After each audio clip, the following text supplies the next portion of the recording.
Assalamualaikum warahmatullahi wabarakatuh. Selamat pagi anak-anak ibu. Perkenalkan, nama ibu Yuriki Priscilia. Hari ini kita akan melanjutkan materi pertemuan minggu lalu. Materi hari ini kita akan membahas mengenai menampilkan sikap sesuai dengan peraturan perundang-undangan. Sebelum ibu memasuki materi, ibu akan bercerita yang berkaitan dengan materi yang akan kita bahas pada hari ini agar kalian anak-anak ibu semua dapat memahaminya dengan baik. Andi adalah seorang siswa yang rajin. Setiap pagi, Andi pergi ke sekolah dengan penuh semangat. Andi selalu mengerjakan tugas sekolah yang diberikan oleh guru, sehingga Andi tidak pernah ditegur oleh guru. Setiap akhir semester, Andi selalu mendapatkan nilai rapor dengan nilai pengetahuan, nilai sikap, dan nilai keterampilan dengan sangat baik, sehingga membuat orang tua Andi merasa bangga terhadap nilai yang diperolehnya. Nah, dari cerita yang ibu sampaikan, ibu mempunyai pertanyaan. Yang pertama, apakah Andi termasuk siswa yang mematuhi peraturan sekolah? Yang kedua, adakah keuntungan apabila kita mematuhi aturan? Jelaskan ya. Nanti soal ini kalian jelaskan dan jawab di buku latihan. Selanjutnya, ibu akan melanjutkan materi. Dari cerita tadi, kita mengetahui adanya sebuah kepatuhan, di mana kepatuhan itu merupakan sikap siap atau sikap taat terhadap peraturan yang ada. Nah, selain itu, adanya peraturan atau aturan juga mengajarkan diri kita sendiri untuk menjadi orang yang disiplin. Banyak manfaat yang kita peroleh apabila kita mengikuti sebuah aturan, di mana peraturan ini lebih menguntungkan daripada kita tidak mengikuti aturan. Contohnya, apabila kita mengikuti aturan, kita melanggar lalu lintas, tentu kita akan dikenakan sanksi tilang.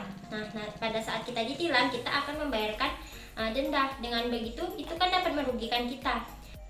Contoh yang kedua yaitu, apabila kita tidak menggunakan narkoba, maka kita akan mempunyai tubuh yang kuat dan pikiran yang sehat. Kepatuhan terhadap peraturan perundang-undangan nasional itu berkaitan dengan kesadaran hukum setiap warga negara, di mana kesadaran hukum setiap warga negara itu ada beberapa indikator yang dapat mengukurnya. Indikator kesadaran hukum warga negara itu ada 4. Yang pertama ada pengetahuan hukum. Pengetahuan hukum itu merupakan suatu pengetahuan tentang perbuatan-perbuatan yang dilarang ataupun yang diperbolehkan.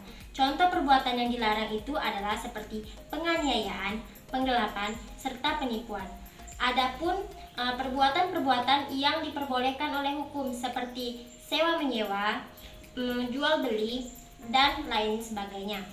Yang selanjutnya itu yang kedua, ada sikap terhadap norma hukum. Sikap terhadap norma hukum yaitu bagaimana kita menghayati isi yang terdapat di dalam hukum tersebut. Apabila kita sudah menghayati, itu artinya kita akan memperdalam agar kita mengetahui apa tujuan dari hukum tersebut demi menertibkan keamanan bersama.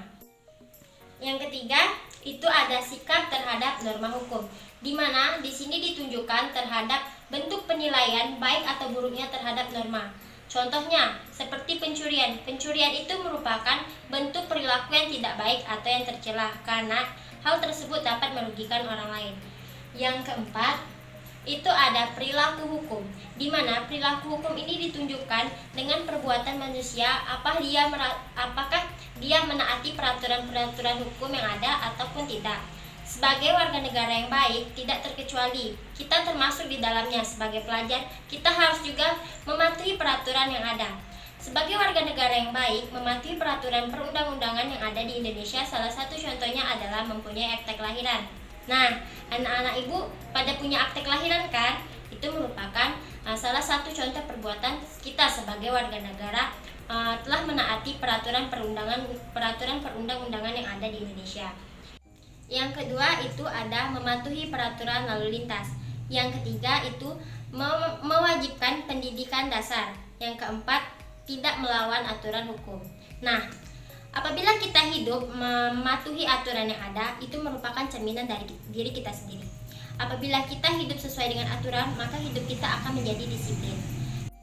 Demikianlah materi minggu ini yang dapat ibu sampaikan. Tolong kalian tulis di buku catatan, catat yang penting ya nak. Dan jangan lupa baca ulang-ulang untuk memahami materi yang ada. Assalamualaikum warahmatullahi wabarakatuh.